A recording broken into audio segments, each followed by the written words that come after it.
The Void. Series 1, Episode 4, The Fillim Perspective, by Richard Marcus Powell. Chapter 5. The ecosystem of Dagon Alpha was proving to be dense and varied. Chronicling it all was going to be a mighty task.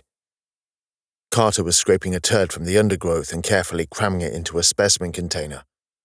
"This isn't what I had in mind on specimen collecting," Carter complained. "Fecal matter can contain genetic material," Lux commented, matter-of-factly. "Getting genetic material from live specimen can be dangerous, like tree earlier." "I understand that, but why not sedate the animals and collect the genetic material?" "Biochemistry. Ourselves do not know enough yet to know how to sedate them," Lux answered. "If ourselves get too close, there is increased risk of cross-infection and contamination too." "Thought these suits protected us from that kind of thing." "They self-do. But if suit ripped by angry animal, cross-contamination," Lux rationalized. "Static flora easier to sample with lower risk." "Okay, but does the organic matter always have to be?" "Can be many things. Can be eggshells, slouched skin, discarded scales," Lux continued. "Just common." Carter laughed out loudly, enjoying the absurdity of profane jocularity with an alien. He placed the vial of excrement into the trolley and logged the sample details on the manifest. "I didn't expect there to be worlds like this, with an environment so close to Earth," Carter noted. "Especially one with so many plants and animals." "Plants with life are common," Lux elaborated. "Planets with complex life are rare. Planets with complex life with similar atmosphere that humans can breathe, very rare. Yet we're still here. They self may be rare, human Carter Vincent, but have you self any idea how many planets there are within the Republic alone?" Lux continued. "Frequency may make these planets exist in numbers. Rare they selves may be, but there are still millions of themselves. Intelligent species, I suppose, are even rarer." "Extremely so. Look at the galactic community. 16 major species and a handful of minor ones, from billions of worlds," Lux stated. "There are many others, but few ever ascend." "Ascend?" "Ascendancy. Reach interstellar travel," Lux added. "So many civilizations die before themselves get that far." "That's depressing." "So much wasted potential," Lux added with despondency evident in his voice. Carter did wonder whether this despondency was his own brain interpreting it that way, or whether the Babel implant was advanced enough to pick up on these sophisticated nuances in xeno speech. "Nearly happened to Fillim too. Fillim nearly destroyed ourselves before Fillim even left our self-home planet." "I thought you were a pacifist culture." "You self do not need to be violent to destroy yourself. Fillim were thoughtless and selfish back then. Fillim lacked control," Lux explained with some shame as he plucked some petals from a strange alien flower. "Fillim very nearly destroyed our self-home world out of sheer ignorance. But some Fillim valued intelligence, and they saved our self-species." "Sounds strangely familiar." "Very similar to what you self-humans did to your self-home world. It's disturbing to think Earth is now uninhabitable. The Fillim homeworld was uninhabitable for a very long time, but we selves reclaimed it eventually." Carter was curious about the timescale here. He knew the Fillim were referred to as an elder species, but if they had both destroyed and reclaimed their home world in that time, Lux must have been referring to a long timescale. "How long ago was that?" "Many millions of triskelion years," Lux explained, blithely. "Humans hadn't even evolved at the time we selves reclaimed it." This astounded Carter. He knew they were an ancient species, but he had no idea it was gauged in millions of years. That's some time. Cosmically speaking, it's still an eye blink," Lux philosophized. "But Fillim and humanity have some common experience. This is why we self tried to help." "But only since the Republic," Carter indicated. I presume the old Triskel Corporation wasn't interested. Before the Republic, Fillim didn't hold out much hope for humanity. Yourselves may have survived the death of your self-homeworld, but it was by the narrowest of margins. Your species flourished afterwards. So will humanity. There is a fundamental difference between our self-species, human Carter Vincent. When we selves nearly destroyed our self-homeworld and nearly made ourselves extinct, Fillim learned ourselves lesson. Humanity did not. Lux judged harshly.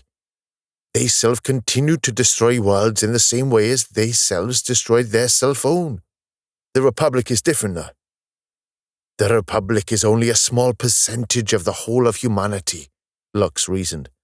Before the Republic, Fillim expected humanity to eventually die out. Fillim still think that is the most likely outcome, but it has given yourself species a slim chance. If a human said such a thing, they'd be thought of being as judgmental. It is merely the product of Fillim's statistical analysis. So why opposite all if it's so futile? Carter quizzed with a little frustration. Because Fillim want humanity to survive, Lux answered. We do not want yourselves' potential to be wasted. Carter stopped rooting around in the foliage to look at the doctor. Perhaps we selves could see a little of what we selves could have been, Lux added. So there's a genuine empathy for humanity? Of course. We selves care greatly about humanity's future, but some of you self-species do not make it easy. No, I guess we don't, Carter responded truthfully. Hell, there's been plenty of times I've felt humanity could just burn. And it's my species. Could you self get a sample of that plant-like mass there, friend self? Lux indicated the organic mound with his enormously outstretched arm. This one? Yes. So do you feel as though you're wasting your time with us? Self has enjoyed myself time amongst you selves humans, Lux expressed. It is true that you self are complex and often self-destructive, and self frequently fail to understand yourselves' nuances. But self sees great potential in yourselves as well. Self wouldn't be here if self thought otherwise. But you still think we're doomed? Unless there is a big change in your self-species? Yes, Lux determined. Is this a common perception among xeno species? There are variations, but they selves all tend to paint humanity in a bad light, Lux admitted. Your self-standing in the galactic community is not high. That makes my job quite difficult then. Dr. Lux Pang relaxed for a moment, amused. People like yourself are going to be crucial for humanity's future, Lux stated ominously. Some self need to build bridges between cultures, and you self are in a prime position for that. That's just made me feel about 1,000 times the pressure I felt before. It's an important job, underrated, even by the Republic, Lux posited. Humanity needs friends if it is to survive in the long term. I've always been of the opinion that diversity breeds flexibility, which is good for business, Carter opined. Some people think many voices are a distraction, but I think they offer you options. Yes, important to stay open to new ideas, Lux agreed. And new civilizations, I guess. Yes, myself, friend self. Lux whistled in agreement. Build relationships with other cultures and learn from themselves. Well, that's what I'm here for. Learn well, human Carter Vincent, Lux warned. The Republic gives us selves hope that humanity is not lost, but there is much work to be done. Lux rotated into a new position so that he could better forage through a bush-like structure. Though his demeanor was friendly, the meaning of his words were laced with earnestness. Self will help wherever self can, he added. Self has friends in different species who would be able to help. They selves would be happy to build relationships with receptive humans. I appreciate the offer. I'm not sure where to start, though. No need to have a purpose to make a friend, Lux reasoned. Self would introduce you to others. You self get to know a little about each other, and you self act as contacts for each other. It sounded like Lux was trying to put him in touch with a network of contacts between species. This would be very useful for him, but it was a little intimidating. From his point of view, it was a lot of information to assimilate in one go. Still, he could see the benefits here. He studied enough of history to realize that half of all diplomacy was having friendly contacts in each faction. How many times was disaster averted by a few people talking to each other? I admit, I am a little wary of all this, as it is all still a bit new to me. It is okay. These selves will understand. Ourselves all start somewhere, yes? They both went back to their tasks, remaining silent for a while. Doctor, may I ask you a question? Of course, friend. Ask away. I was curious as to why the Fillim help humanity, but don't use any of your science, Carter asked. I understand that you might not want to give us technology, but why don't you steer our research towards certain areas? Big question. Fillim want to help humanity, but Fillim do not want to give themselves easy answers.